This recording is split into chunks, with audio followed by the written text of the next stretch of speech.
after we launched the initial clip of Wondrous Works, um, I got a message from a young lady who asked me, Sheila, I have some artwork and I need to get some work framed, but it's very costly. What can I do? And what I shared with her is what I want to share with everyone, because the question about framing is one that constantly comes up. That's one of those frequently asked questions I receive from individuals who are not even collectors, but have purchased something, be it a photograph or something, or even a piece of vintage clothing that they'd like to get framed, mounted and framed.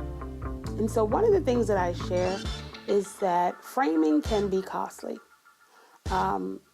It depends on materials that is used to frame work. And I have a tendency to not spare expense when it comes to framing, and I'll explain why.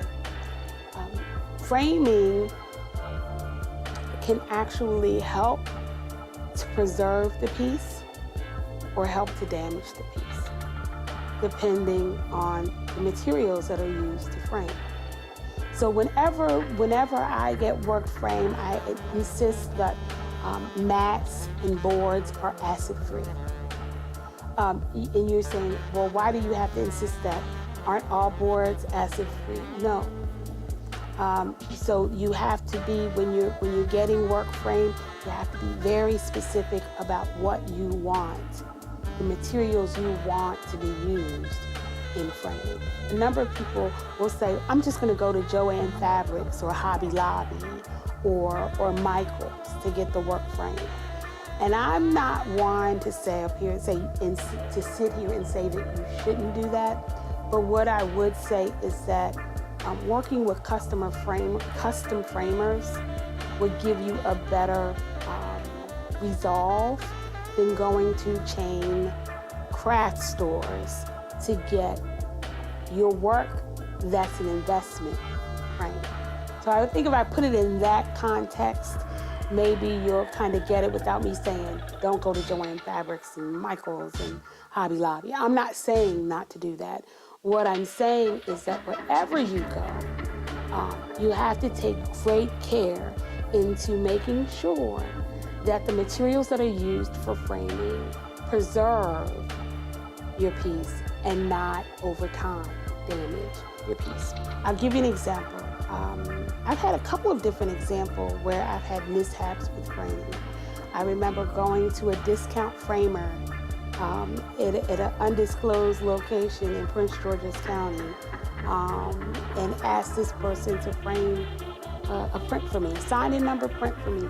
And what they actually did, I did not make any, I just selected the frame. And I was all concerned about the frame, the design of the frame and the matting. And I got so excited about, whether I was going to choose a suede mat or whether I was going to choose an ornate frame, when I should have been more concerned about the quality of the materials that were being used. And this was one of my lessons learned. That piece was dry mounted, right? And dry mounted is like a heat process that you're mounting to a board, which basically made it so that it significantly devalued the work that I had just paid money for. But a framer is in the business of framing. And a framer is in the business of framing and getting money. So it would take the customer to be able to say, hey, I want to make sure that I'm requesting the right type of service, right?